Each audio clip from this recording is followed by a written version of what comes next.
Dimuliakanlah Tuhan. Sekali peristiwa, para pemungut cukai dan orang-orang berdosa datang kepada Yesus untuk mendengarkan Dia. Lalu bersungut-sungutlah orang-orang Farisi dan ahli-ahli Taurat, katanya, Ia menerima orang-orang berdosa dan makan bersama-sama dengan mereka. Lalu Yesus menyampaikan perumpamaan ini kepada mereka. Ada seorang yang mempunyai 2 orang anak laki-laki. Kata yang bungsu kepada bapaknya, "Bapa, berikanlah kepadaku bagian harta milik yang menjadi hakku." Lalu bapaknya membagi-bagikan harta kekayaan itu di antara mereka. Beberapa hari kemudian, anak bungsu itu menjual seluruh bagiannya, lalu pergi ke negeri yang jauh. Di sana ia memboroskan harta miliknya itu dengan hidup berfoya-foya. Setelah dihabiskan semua harta miliknya, timbullah bencana kelaparan di dalam negeri itu, dan ia pun mulai melarat. Lalu ia pergi dan bekerja pada seorang warga di negeri itu. Orang itu menyuruhnya ke ladang untuk menjaga babinya. Lalu ia ingin mengisi perutnya dengan ampas yang menjadi makanan babi itu. Tetapi tidak seorang pun memberikan sesuatu kepadanya. Lalu ia menyadari keadaannya, katanya, "Betapa banyaknya orang upahan Bapakku yang berlimpah-limpah makanannya, tetapi aku di sini mati kelaparan. Aku akan bangkit dan pergi kepada Bapakku dan berkata kepadanya, Bapa, aku telah berdosa terhadap surga dan terhadap Bapa. Aku tidak layak lagi disebut anak Bapa, jadikanlah aku sebagai salah seorang upahan Bapa." Lalu bangkitlah ia dan pergi kepada bapaknya. Ketika ia masih jauh, bapaknya telah melihat dia, lalu tergeraklah hatinya oleh belas kasihan. Bapak itu berlari mendapatkan dia, lalu merangkul dan mencium dia.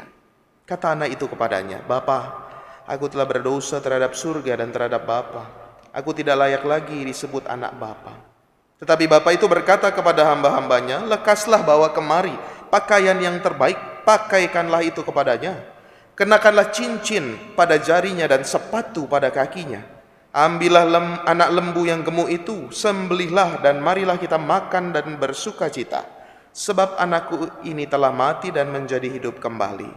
Ia telah hilang dan didapat kembali." Demikianlah sabda Tuhan. Terpujilah Kristus.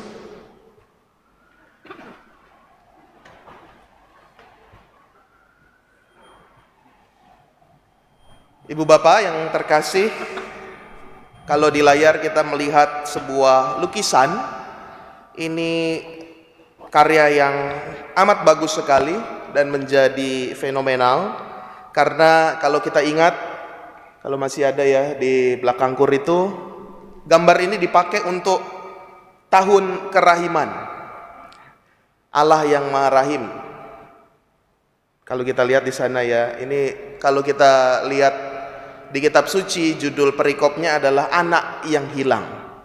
Dan lukisan ini juga kita lihat di layar, hasil karya seorang pelukis terkenal bernama Rembrandt, yang juga direfleksikan oleh seorang penulis rohani yang sangat terkenal, Henry Nouwen, dalam bukunya yang saya bawa ini, Kembalinya Si Anak Hilang.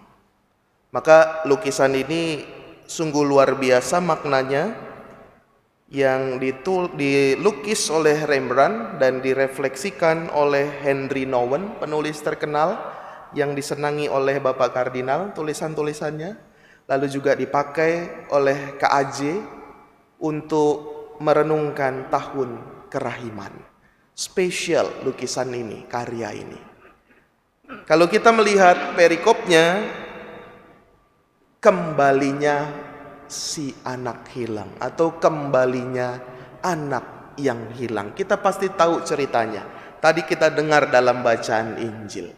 Saudari-saudara, kata kembali berarti ada sesuatu yang terjadi sebelumnya, yaitu pergi. Kata kembali itu mengikat dengan kata pergi. Kalau orang gak pergi, gak mungkin ada kata ia kembali. Tidak, pasti sebelumnya dia harus pergi dulu. Ada tindakan meninggalkan suatu tempat atau suatu keadaan, lalu pergi, lalu suatu saat dia akan kembali. Maka anak yang hilang, kembalinya si anak hilang, mensyaratkan sesuatu bahwa dia pergi. Dan itu dalam kisah kita ketahui bahwa dia pergi membawa hak warisannya, lalu ke negeri yang jauh berfoya-foya, akhirnya melarat, bangkrut, dan ia pulang lagi. Maka kata kembali berarti ada tindakan kita pergi. Kata pergi kadangkala menjadi lebih menarik. Karena apa? Karena kita berada di tempat yang jauh di sana, berada di tempat yang baru, berada di tempat yang mungkin memberikan kenyamanan lebih daripada di tempat sendiri. Kita lihat anak bungsu ini ya, di rumah bapaknya tuh dia sudah enak, sudah nyaman ya. Upahan-upahannya bapaknya tuh banyak, tapi dia pergi, tergiur untuk pergi ke tempat lain. Kayaknya masih kurang deh, harus foya-foya lagi, harus banyak mencari kenyamanan lagi. Saudari-saudara, kata pergi kalau dalam bahasa rohani itu juga bisa kita maknai sebagai dosa. Artinya apa? Kita lebih senang meninggalkan rumah Allah daripada berdiam di rumahnya.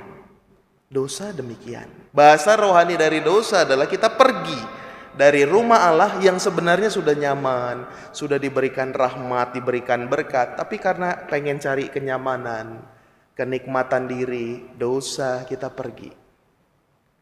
Tapi apa yang terjadi ketika pergi?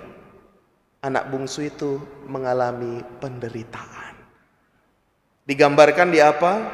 Kalau gambarnya kita lihat, bapaknya itu pakai jubah, lalu juga kakaknya dan upahan-upahan di belakangnya itu semua orang pakai jubah yang megah warna merah ya. Tetapi anak bungsu yang berlutut itu pakai kaos dalam kalau bahasa sekarang, pakai kain compang-camping, rambutnya pelontos.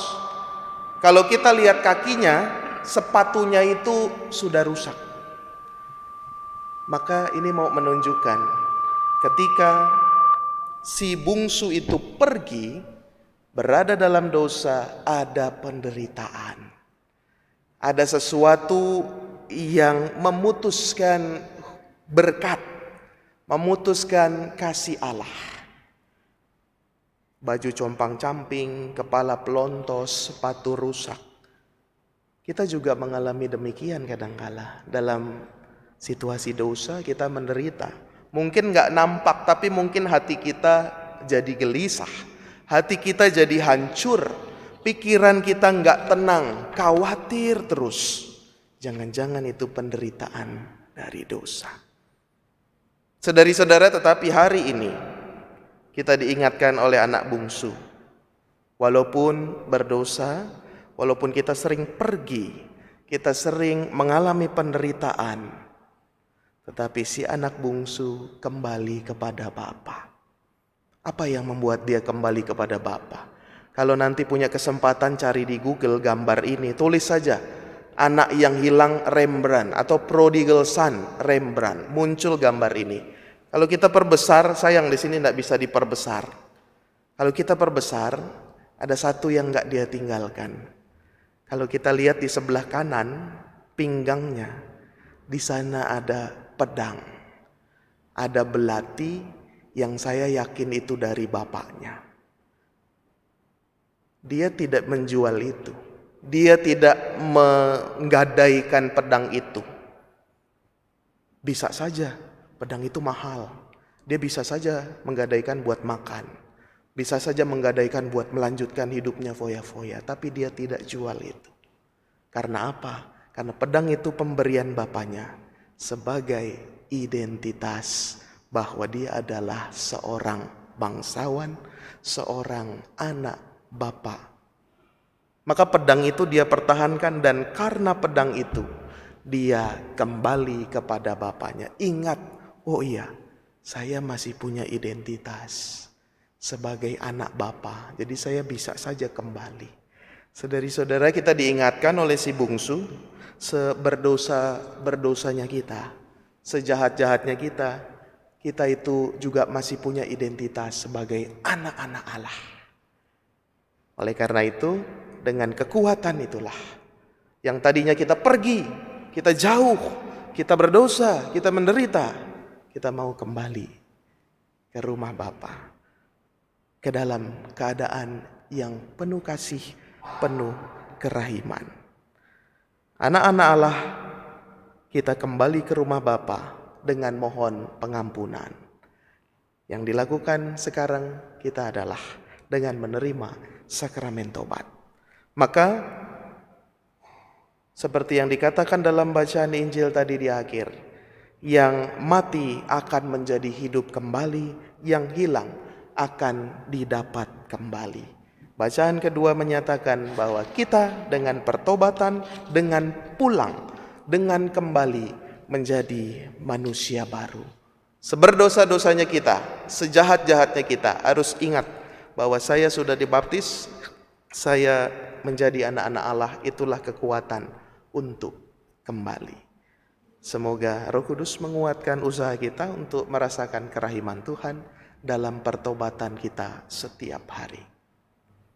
Mari kita tanggapi sabda Tuhan dengan